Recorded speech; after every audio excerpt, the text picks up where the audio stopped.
Hi అండి. ఇప్పుడు మనం మాట్లాడబోయే అంశం ఏంటంటే, ఎగ్జామినేషన్ ఫియర్ అంటే ఏంటి? దానికి గల కారణాలేంటి? దాన్నెలా గుర్తించాలి? దాన్నెలా హ్యాండిల్ చేయాలన్న దాని గురించి మాట్లాడుకుందాం. పిల్లలు ఎగ్జామ్స్ దగ్గర పడే కొద్దీ ఎగ్జామినేషన్ ఫియర్‌కి లోనవుతూ ఉంటారు. ఇది సహజం. అదెలా తెలుస్తుంది అంటే, వాళ్ళకి కొంచెం గుండె దడగా ఉన్నట్టు అనిపించడము, కాన్సంట్రేట్ చేయలేకపోవడము, కొన్నిసార్లు నిద్ర తగ్గడము, ఇలాంటి లక్షణాలు ఉంటాయి. ఇవి ఎగ్జామ్స్ దగ్గర పడే కొద్దీ బాడీలో వచ్చే నార్మల్ స్ట్రెస్ రెస్పాన్స్ అనమాట ఇది.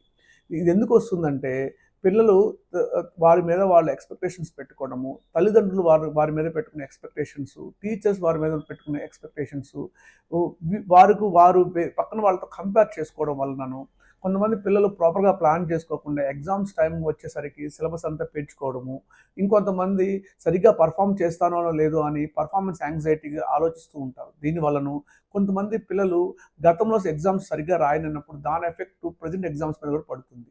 ఇవన్నీ ఎగ్జామినేషన్ ఫియర్‌కి కారణాలనమాట. దీన్ని ఎలా గుర్తించాలంటే ఎగ్జామినేషన్స్ దగ్గర పడే కొద్దీ పిల్లలు చిరాకుగా ఉండడము, చిన్న చిన్న విషయాలకు కోప్పడడము, సరిగ్గా తినకపోవడము, సరిగ్గా నిద్రపోకపోవడము, కలవరించడము, ఇట్లాంటి లక్షణాలు కుటుంబ సభ్యులు గమనించినట్లయితే వాళ్ళు ఎగ్జామినేషన్ ఫియర్‌కి లోనవుతున్నారని అర్థం. అలాంటప్పుడు వాళ్ళకి మంచి సపోర్ట్ ఇవ్వాలి. దీన్ని ఎలా హ్యాండిల్ చేయాలి అంటే ప్రతి పిల్లవాడు అర్థం చేసుకోవాల్సిందేంటంటే ఎగ్జామినేషన్ ఫియర్ అనేది నార్మల్. It is inevitable. దాన్ని ఎవరు తప్పించుకోలేరు. దీన్ని దీనికి ఏం చేయాలి అంటే ప్రాపర్ ప్లానింగ్. ఫస్ట్ నుంచి ఎగ్జామ్స్ గురించి స్టార్ట్ అవ్వంగాల్నే ప్రాపర్ టైమ్ టేబుల్ సెట్ చేసుకొని, రీజనబుల్ టార్గెట్స్ పెట్టుకొని చక్కగా చదువుకోవడం వెళ్తూ ఉండాలి. చదివేటప్పుడు ఫోకస్‌గా స్టడీ చేయాలి. తర్వాత రెండోది రూమ్‌లో డిస్ట్రాక్షన్స్ లేకుండా చూసుకోవాలి.